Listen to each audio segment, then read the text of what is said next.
प्यारे बच्चों, देव क्लासेज में आपका हार्दिक अभिनंदन है। आज हम लोग chemical properties of halo alkane के बारे में पढ़ेंगे। दिस मीन्स हेलो एल्केन का जो रिएक्शन है वो दूसरे ग्रुप से जो है वो करवाया जाएगा, है ना। तो यहाँ पर पहला जो टॉपिक स्टार्ट होने वाला है केमिकल प्रॉपर्टीज का, वो आपका पहला नंबर जो है उर्ज रिएक्शन का है। और उर्ज रिएक्शन में जो है स्टेटमेंट पहला इंपॉर्टेंट है, और स्टेटमेंट में जो है आपका when alkyl halide, when alkyl halide, this means R X, एकदम याद रखना। आर मतलब अल्काइल, एक्स मतलब हैलाइड, है ना। When alkyl halide is react with sodium, react with sodium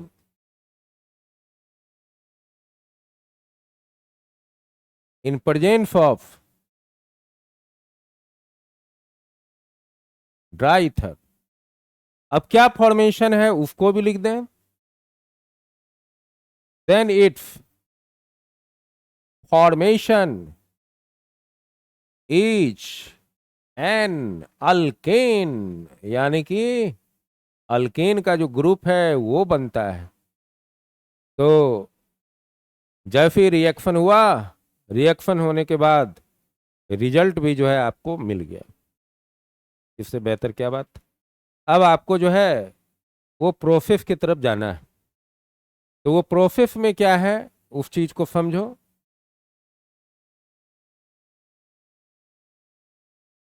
यहां पर लिखते हैं alkyl halide plus sodium in presence of diether. अब ये बोलता है जो आपको बना लेना है अल्केन, तो जैसे ही एक कार्बन दूसरे कार्बन से अटैच होता है तो एक कार्बन ऑलरेडी 3 और दूसरे 3 हाइड्रोजन से कनेक्टिविटी हो जाता है तो अल्केन बन जाता है। अब दूसरा जो फॉर्म है आपका NaBr बनता है, ठीक है। मतलब जो स्टेटमेंट है उसके अनुसार हमने काम कर लिया, है ना। तो ये काम से काम चलने वाला है नहीं। अब क्या करना है उस चीज को देखना है। अब आर के जगह आर के जगह आप CH3 single bond, C2H5 single bond, C3H7 single bond, C4H9 single bond, है ना। मतलब इस तरह का जो आपका ये फॉर्म आपका ऑलरेडी आप जान गए हैं, लिख ही देते हैं एक बार। मिथाइल, ये वाला हो गया इथाइल, ये वाला फॉर्म हो गया प्रोपाइल, ये वाला फॉर्म हो गया आपका ब्यूटाइल, ठीक है।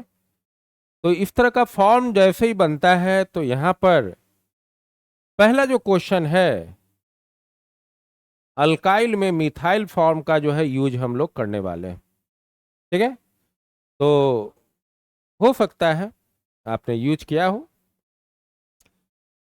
तो यूज किया है तो कोई बात नहीं। अब आगे बढ़े। अब आगे जो फॉर्म है उसमें जो करने जा रहे हैं उसमें आपका CH3, है ना। और यहां पर हम लोग जो है रिएक्शन करवा देते हैं Br से, हो गया। प्लस आपका जो है यहां पर सोडियम लिए। अब आपके दिमाग में ये आया जो यहां पर जो फर फॉर्मेशन बना रहे थे, आर के जगह CH3, दूसरी आर के जगह CH3 प्लस NBr दे दिए, है ना।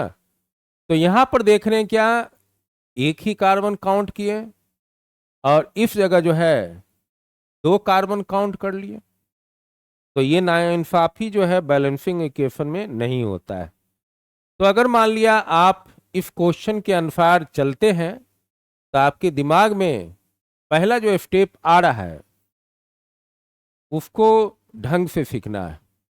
तो यहां पर जो है स्टेप में हमने क्या किया, जो CH3Br ले लिए। अब वहां देख रहे हैं CH3 जो है 2 है, सोडियम को बीच में रख लिए और CH3 देख रहे हैं राइट हैंड साइड में है तो CH3 इधर कर दिए और Br को ऐसे कर दिए, है ना। तो जैसे ही 1 मोर देन 1, दिस मीन्स 1 1 2, तो सोडियम अकेला तो रहेगा ही नहीं, तो सोडियम क्या हो गया 2 टाइम्स। अब आपको क्या कर देना है, यहां पर इस तरह इसे आप बाहर कर रहे हैं और CH3 को नजदीक ला रहे हैं, है ना। तब आपको जो करना है इसमें आप लिख दिए ड्राई ईथर। तो कहीं पर भी इस तरह का इन प्रेजेंस ऑफ है तो ड्राई ईथर लिखना पड़ेगा। अब रिजल्ट जो है आपका PH3 प्लस और यहां पर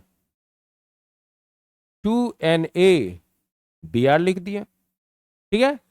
अब आपको ये पूरी तरह से समझ में आ गया। जो इसको अल्केन के रूप में तभी कन्वर्ट कर सकते हैं जब अल्काइल हैलाइड जो है आपका 2 बार लिख दे और सोडियम को 2 टाइम्स लिख दिया। तो यहां पर ये दोनों जो है इस तरह का जो कॉम्बिनेशन दिख रहा है, जो ये बाहर जा रहा है, तो बाहर वाला फॉर्म ऐसे बाहर निकल गया और CH3 निकल गया।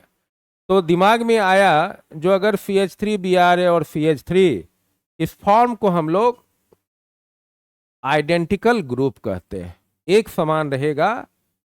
तो ये आपका आइडेंटिकल या सबसे बेहतर जो है इसको हम लोग सिमेट्रिकल कह सकते हैं। सबसे बढ़िया जो है सिमेट्रिकल फॉर्म है, यानी कि जो रिएक्शन आपका था वो आपका क्या था, सिमेट्रिकल, है ना।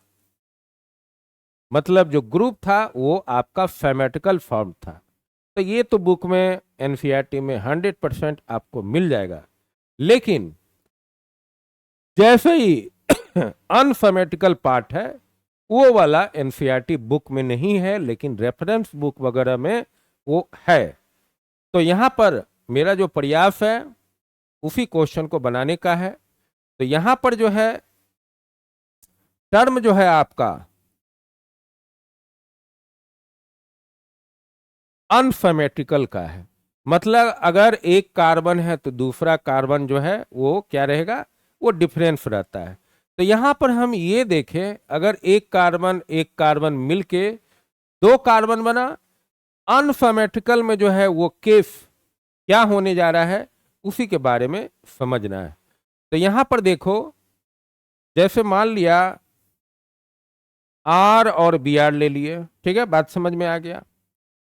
यहां पर आप सोडियम लिख दिए, लेकिन जो R है वो डिफरेंस है, तो जैसे ही डिफरेंस है तो आपने उसको लिख दिया R' लिख दिया, ठीक है। अब यहां पर 2 टाइम्स लिख दिए, है ना। अब किसके प्रेजेंस में है, ड्राई ईथर के प्रेजेंस में है, ठीक है, हो गया। अब यहां देखो, ये वाला पार्ट तो ऑलरेडी जो है बाहर निकलेगा ही, समझ में आ गया। लेकिन ये R वो R' में डिफरेंस है, R का मतलब अल्काइल, R' का मतलब डिफरेंट अल्काइल। तो यहां पर अभी जो टर्म है वो तो मैं लिख दिया, लेकिन जैसे ही नंबर ऑफ कार्बन एटम हम यहां पर लिखेंगे तो आपको जो है ये चीज पूरी तरह से जो है क्लियर हो जाएगा। अभी आप देख रहे हैं R सिंगल बॉन्ड R', लेकिन जैसे ही R के जगह हम क्या लिखेंगे, कार्बन डालेंगे, तो वो चीज जो है आपका बहुत हद तक जो है वो क्लियर होने वाला है। तो अगले पेज में वो बढ़ने जा रहे हैं, तो यहां पर एग्जाम्पल देने वाले हैं। अब देखिए, आर के जगह जो है आप ये ले ले PH3, दिस मीन्स आपका नाम हमने मेंशन कर दिया, ये मिथाइल है। अब अगला जो केस है उसमें आर डैफ है, यानी कि ये जो अल्काइल ग्रुप है आर डैफ जो है डिफरेंस है। दिस मीन्स ये आपका जो है PH3 PH2 सिंगल बॉन्ड है, और ये फॉर्म का जो नाम है वो आपका क्या है, इथाइल है। ठीक है, बात समझ में आ गया। अब पहला जो टर्म है आपने लिखा था उसमें CH3Br लिखा था प्लस सोडियम, वो कितना 2 टाइम्स लिख दिए। अब यहां पर Br हो गया सिंगल बॉन्ड CH2 और CH3, मतलब नंबर ऑफ 2 कार्बन को लिखना जरूरी है ना। अब इन presence of dry ether, in presence of dry ether लिख दिए, इन प्रेजेंस ऑफ ड्राई ईथर। ठीक है, अब ग्राफिकल स्ट्रक्चर इस तरह का जो बनता है उसमें इंपॉर्टेंट यही हो जाता है, इसको आप कितना लुक जो है बेहतर कर सकते हैं, है ना। स्ट्रक्चर बेस है, जितना आप बढ़िया कीजिए ऐसे मीनिंग तो समझ में आ ही जाता है। तो यहां पर जो रिजल्ट बन रहा है वो देखिए, PH3 PH2 और CH3, मतलब यहां पर 4 नंबर ऑफ कार्बन एटम नहीं आया, समझे। नंबर ऑफ 4 कार्बन एटम नहीं आया, क्योंकि ये जो टर्म था उर्ज रिएक्शन का अनसेमेट्रिकल जो है पार्ट था, यानी कि सेमेट्रिकल और अनसेमेट्रिकल पार्ट जो है अलग होता है। समझ में आ गया, क्लियर। तो सेमेट्रिकल और अनसेमेट्रिकल जो पार्ट है वो अलग बनता है। तो इस पार्ट में आपने ये समझा, जो पहला सेमेट्रिकल और दूसरा जो है, दूसरा क्या था, अनसेमेट्रिकल। तो आपको काम क्या करना है, थोड़ा ईमानदारी बरतते हुए इंपॉर्टेंट क्वेश्चन जो था आपका, वो इंपॉर्टेंट क्वेश्चन में हम बताएं उर्ज रिएक्शन, यहां से जो है आप शुरुआत करें।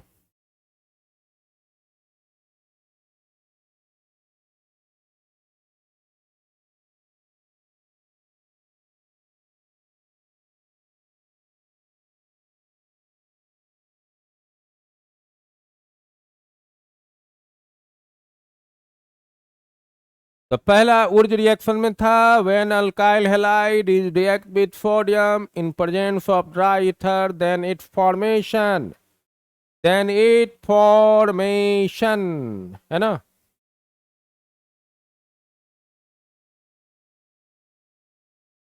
Then it formation of an alkane RH, this mean alkyl halides, sodium से रिएक्ट किया, dry ether RR, this means alkane plus NaBr। R means यहां जो यूज करना है, R का मतलब जो है अल्काइल ग्रुप, जिसमें मिथाइल इथाइल प्रोपाइल ब्यूटाइल के बेस पर कोई भी जो है क्वेश्चन आपको यहां पर रहेगा। और आपका जो है जैसे ही चैप्टर कंप्लीट होता है, एक नंबर ऑफ क्वेश्चन जो है चैप्टर वाइज वो हम बताते जा रहे हैं, वो सबसे इंपॉर्टेंट रहता है इसके बाद। तो यहां एक टर्म पर जो है आपका क्वेश्चन बनता है और कंसेप्ट क्लियर होता है, उसके बाद हम लोग चैप्टर में, हो सकता है मिथाइल के जगह ब्यूटाइल रहे, उसमें नंबर ऑफ कार्बन एटम जो है कितना बढ़ेगा, है ना। तो वो सेमेट्रिकल फॉर्म में था। तो जितना भी क्वेश्चन है ज्यादा चांसेज है आपको सेमेट्रिकल फॉर्म, है ना। हो सकता है कभी ऐसा बाय द केस इस तरह का रहे, और वो चांस कम ही रहेगा बोर्ड बेस में, लेकिन रह जाए, इसी वजह से अनसेमेट्रिकल का भी क्वेश्चन बता दिया गया। तो यहाँ पर CH3 जैसे ब्रोमो मीथेन भी कर सकते हैं या मिथाइल ब्रोमाइड भी कर सकते हैं, सोडियम से रिएक्ट कर रहा है, तो ये जो केस बनता है, तो यहाँ पर थोड़ा इस तरह का लिख दें तो सही चीज हो जाएगा, मतलब ये चीज हम बना रहे हैं। अब ये चीज बनाने में स्टेप का जो है टर्म, उस चीज को हम यहाँ देखें, मतलब ये फॉर्मेशन है, डायरेक्ट बन गया, लेकिन काम जो है आपको इस बेस पर करना है। PH3Br sodium 2 times Br CH3 dry ether और अल्केन, मतलब डबल बॉन्ड बन रहा है, डबल कार्बन है ना, मतलब 2 रहेगा तो 4 कार्बन, 3 रहेगा तो 6 हो गया, 4 रहेगा तो 8, 5 है तो 10, ऐसे समझना है। तो 1 कार्बन था तो यहाँ 2 आया, लेकिन ये 1 कार्बन एक मोर देन टाइम्स जो है और लिखा गया, तो सोडियम भी जो है 2 टाइम्स हो गया, हो गया। अब अगला जो टर्म था अनफेमेटिकल था, जिसमें अल्काइल ग्रुप जो है आपका वो क्या है, वो आपका डिफरेंट है। तो यहां पर हमने जो टर्म लिया है उसमें R जो है CH3 मिथाइल के रूप में, R डैश वो आपका क्या है, इथाइल के रूप में है। तो यहां पर मिथाइल ब्रोमाइड और इधर इथाइल ब्रोमाइड सोडियम से रिएक्ट करता है, तो आपका जो रिजल्ट बन रहा है उस चीज के तरफ देखिए, ये आपका हो गया प्रोपेन, है ना, क्या बन गया, प्रोपेन। और ये वाला फॉर्म आपका था ब्रोमोमीथेन, है ना, ब्रोमोमीथेन, ठीक है। तो ये कंप्लीटेड आपका बन गया। तो आप समझ जाना है, सिमेट्रिकल मीन समान कार्बन एटम, अनसिमेट्रिकल मतलब असमान कार्बन एटम, ठीक है। अब आगे जो होने जा रहा है टॉपिक वो बड़ा ही इंपॉर्टेंट है। ये आपका 1 chapter, 2nd chapter and 3rd chapter तक पीछा आपका नहीं छोड़ने वाला है, और वो है नाम, Grignard.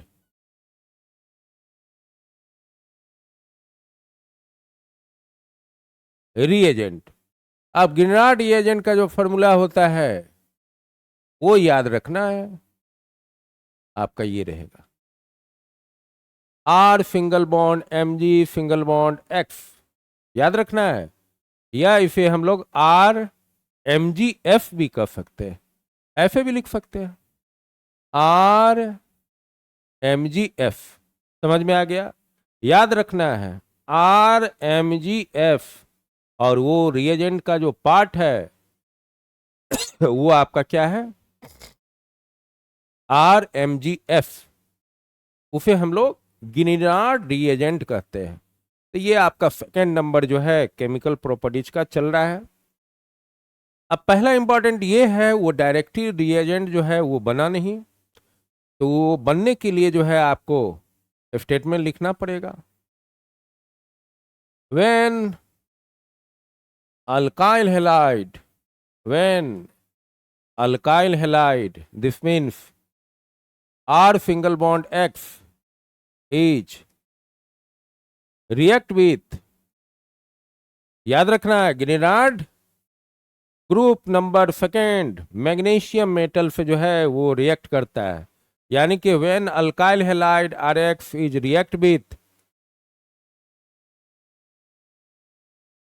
Magnesium in presence of,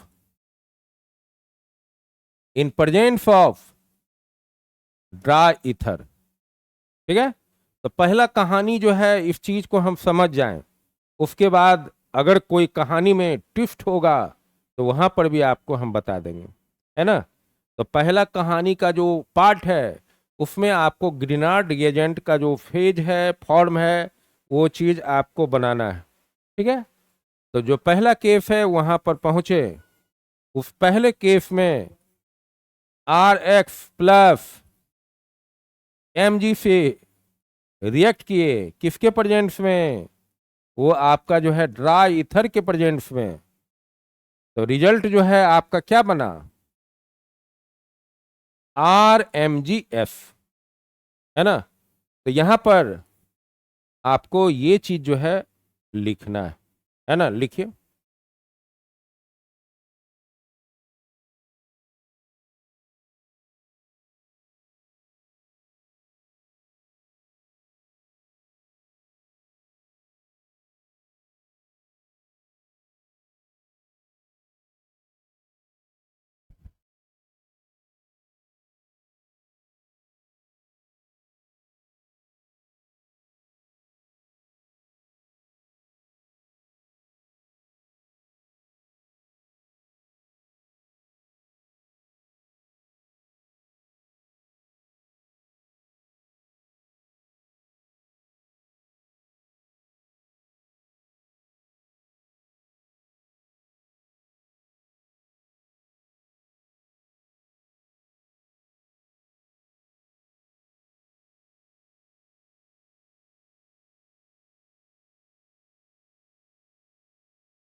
गुरु गोबर हो गया।